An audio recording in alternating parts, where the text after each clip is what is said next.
اور بیٹے اور القدس کے نام سے آمین۔ مقدس یوحنا اس کا 8 باب 12 آیت سے لے کر 18 آیت تک۔ یسوع نے پھر ان سے بات کر کے کہا کہ دنیا کا نور میں ہوں، جو میری پیروی کرے گا وہ تاریکی میں نہیں چلے گا بلکہ زندگی کا نور پائے گا۔ پس فریسیوں نے اس سے کہا کہ تو اپنے بارے میں آپ ہی گواہی دیتا ہے، تیری گواہی قابل اعتبار نہیں۔ یسوع نے جواب میں اس سے کہا کہ اگرچہ میں اپنے بارے میں آپ ہی گواہی دیتا ہوں تو بھی میری گواہی قابل اعتبار ہے، کیونکہ میں جانتا ہوں کہ میں کہاں سے آیا ہوں اور کہاں جاتا ہوں، مگر تم نہیں جانتے میں کہاں سے آتا ہوں یا کہاں جاتا ہوں۔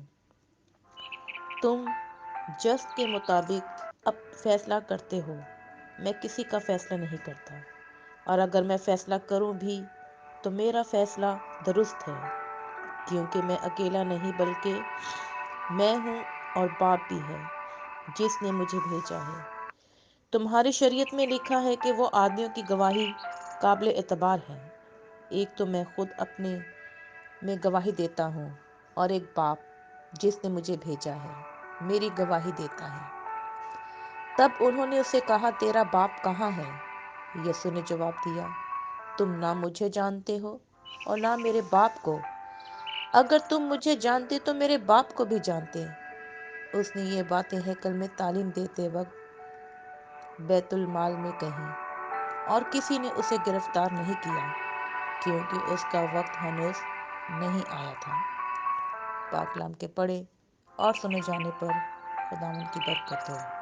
خداوند کا شکر ہو۔ خدا باپ اور بیٹے اور القدس کے نام سے آمین۔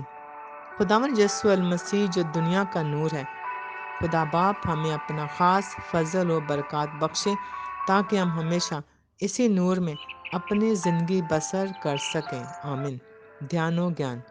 مسیح خداوند میں میرے عزیز بہن بھائیوں اور پیارے بچوں، آج کی انجیل مقدس کا پہلا حصہ یعنی 8 باب کی پہلی 11 آیات ایک زانیہ عورت کی معافی کے بارے میں ہے، اور ہم سب جانتے ہیں کہ خداوند یسوع نے ان لوگوں سے جو اس عورت کو لے کر آئے تھے کیا کہا کہ جو تم میں بے گناہ ہو وہی پہلے اسے پتھر مارے۔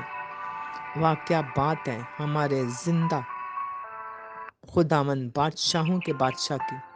حالانکہ سب سے پہلے تو یہ یسوع کو آزمانے کے لیے تھا کہ اس پر الزام لگانے کی وجہ پائیں۔ تو ہوا کیا کہ جو کسی کے لیے گڑھا کھودتا ہے وہ خود ہی اس میں گر جاتا ہے، مگر سچے اور برحق انسان کے ساتھ تو خدا ہوتا ہی ہے۔ اب خداوند یسوع المسیح جو واقعی بے گناہ ہے، اس نے کیا کہا تھا اس عورت سے کہ میں بھی تجھ پر فتویٰ نہیں لگاتا، چلی جا، پھر گناہ نہ کرنا۔ اور یسوع کی اس بات کا اتنا اثر ہوا، اور کہتے ہیں کہ یہی مریم مجدلی تھی، یعنی کہ یسوع کے پیچھے ہولی اور صلیب تک، بلکہ یسوع مسیح کے جی اٹھنے کے بعد بھی سب سے پہلے خداوند یسوع اسی پر ظاہر ہوئے۔ تو عزیزو، اس پیغام میں خداوند یسوع المسیح ہمیں کیا سکھانا چاہتے ہیں کہ ہم بھی ایک دوسرے کو معاف کریں اور اپنی زندگی دوسروں کی الزام تراشیوں میں ہی نہ گزاریں، بلکہ اپنے گناہوں سے توبہ کریں اور نور میں چلیں۔ اب حقیقی نور کون ہے؟ خداوند یسوع المسیح۔ آج کی اگلی 12ویں آیت، کیونکہ ہم یسوع کے ساتھ ہیں تو عزیزو ہمیں اپنے گناہ نظر آئیں گے، اور اگر ہم اندھیرے میں ہی ہیں تو اندھیرے میں تو کچھ نظر نہیں آتا۔ ایک اندھے کی مثال ہے کہ ہم آنکھیں رکھتے ہوئے بھی نہیں دیکھتے۔ یہ مثال بھی خداوند یسوع المسیح نے ہی دی ہے۔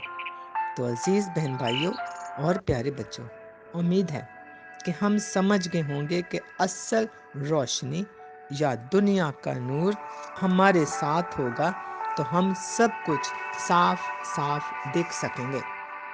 جس طرح سورج کی روشنی میں سب کچھ نظر آتا ہے اور کام بھی صاف نظر آتے ہیں، اور سورج کی روشنی کو بنانے والا کتنا روشن ہوگا۔ اب آج کی 13ویں آیت پر غور کریں کہ فریسیوں نے یسوع سے کہا کہ تو اپنے بارے میں آپ ہی گواہی دیتا ہے، تیری گواہی قابل اعتبار نہیں۔ اب یہاں پھر خداوند یسوع المسیح کو پہچاننے سے انکاری لوگ اپنا وقت ضائع کرتے ہیں کہ یہاں خدا باپ اور خداوند یسوع یعنی خدا بیٹا ہیں۔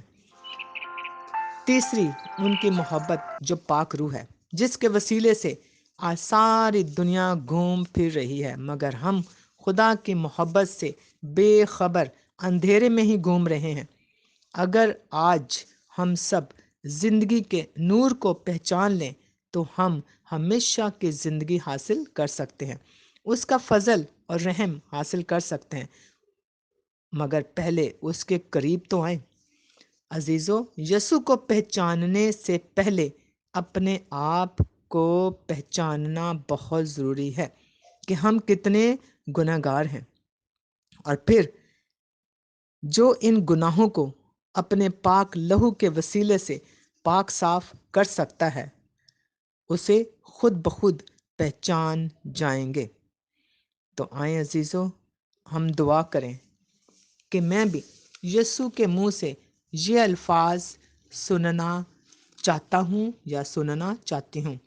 عید پاشکا قریب ہے، ایک مفید ترین وقت اپنے گناہوں کا اچھا اعتراف کرنے کے لیے یہ ایک مفید ترین اور صحیح وقت ہے۔ مجھے یقین ہے کہ یسوع مجھے معاف کرے گا اور مجھے بھی کہے گا کہ آئندہ گناہ نہ کرنا، یعنی اب مجھ سے ایک لمحہ بھی دور نہ رہنا۔ خداوند یسوع المسیح ہمیں ایسا کرنے کی توفیق عطا کرے، آمین۔